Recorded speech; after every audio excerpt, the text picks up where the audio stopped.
Welcome back to Good Day. So before television, before Netflix, time relaxing usually meant a good book. And years ago in Toledo, Millie Benson was the creator of one of the most popular mystery series, Nancy Drew. Now another Toledo woman is writing in the same vein. Author Kathryn Crabtree is here with her first novel, The Mystery of the Smoldering Mattress. Good morning. Thanks for being here. Good morning. Good morning. Congrats. Congrats on the your first book. novel. It is. It is. Yes. But you have loved Millie Benson, or Nancy Drew, for a very long time, huh?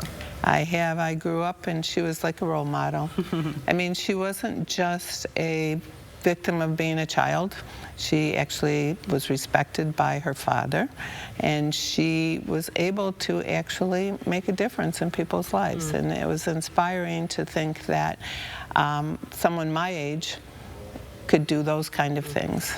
And so she kind of, as a goal, carried me through my life as far as thinking that, you know, not exactly the little hokey thing of like what Nancy Drew do, but the other thing of thinking that I could do and be as independent and thoughtful and helpful as she was. It's awesome to hear how a book series can inspire someone.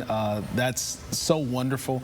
So your first novel, you've been able to complete that. So this is where you drew inspiration. So tell us a little bit about this. Well, my Nancy Drewyard, again, I couldn't use Nancy Drew because it's patent pending. She is a 65-year-old Nancy Drew wannabe. And as she aged, she decided, her husband had just recently died 2 years before, and after going through the grief, she decided that she wanted to do something. So she thought she could be an ad litem lawyer, because she was a lawyer and a judge before taking time off to be with her ailing husband. And so she applied to different law firms and came up with the conclusion that her use-by date was over. And so she returns back to her 55-plus community kind of disgruntled, and finds out that one of her really good friends was found dead the night before. But there's something suspicious about her death, huh? There is, because she was found dead, and they think it's because she was smoking in bed and her mattress, her gel foam mattress, caught on fire.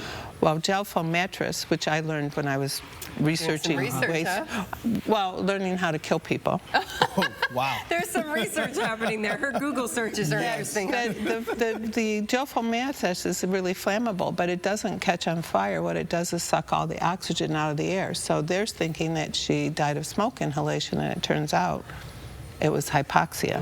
Being a nurse, I know that big word, yeah. So she had no oxygen in her lungs. And so Nancy and her ex-son-in-law go to battle, because the ex-son-in-law is detective investigating the case. Oh, so lots of twists and turns here. It's very fun dialogue. And her best friend is Bess, which was Nancy Drew's best friend, too. And there's really cool dialogue between the two of them, because they give each other a lot of things. So it was a lot of fun being Nancy Drew, so developing my characters and plot and everything. I like this. Let's talk about this writing process. So how long did this take? Sounds like there was some good research behind this as well. And there's a lot of things people will learn in the book that is kind of secondary to finding out who done it. But the research was kind of fun in the fact that I could do what, if I were Nancy Drewyard and I was interested in this or that, I could actually show the process of going back. The other thing is I spoke to some people at our reception when we did the book, and they had told me, I thought this person did it, I thought that person did it. And I said, me too. But when I got to the end, I really liked that person, so I had to rewrite that.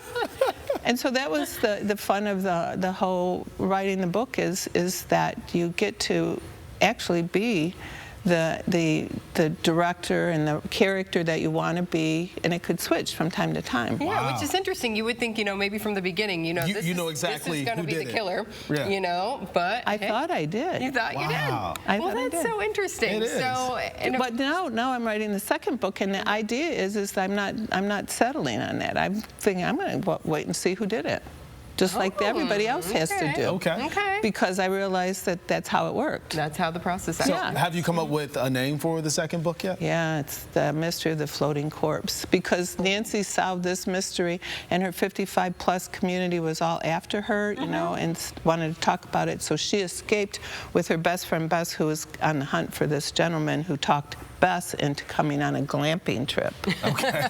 And so Bess drugged Nancy along, and Nancy thinks she's going to relax, but now there's a floating corpse. Of course there is. Yeah. So where can people get a copy of the book? It's available through Barnes & Noble for the ebook, and also Amazon for ebook and for the book itself. You can get it from BookBaby, and my website also has other places to get it. So thanks for asking for that. Yes, absolutely. Because there's no sense in writing a book if nobody's going to read it. Well, and we need to know who did it. Right. We need to know, yeah. So thank you so much for being here. And again, congratulations on this. Congrats. Thank you so much, and thank you for asking the right questions and having me here. Oh, Yeah, good. no problem. Thank you. Great to bring Nancy Drew here, and Nancy Yes. Drew here too. And, you know, here in Toledo, especially with all that history. Especially. Yeah. Yeah, very good. Thank you for being here today.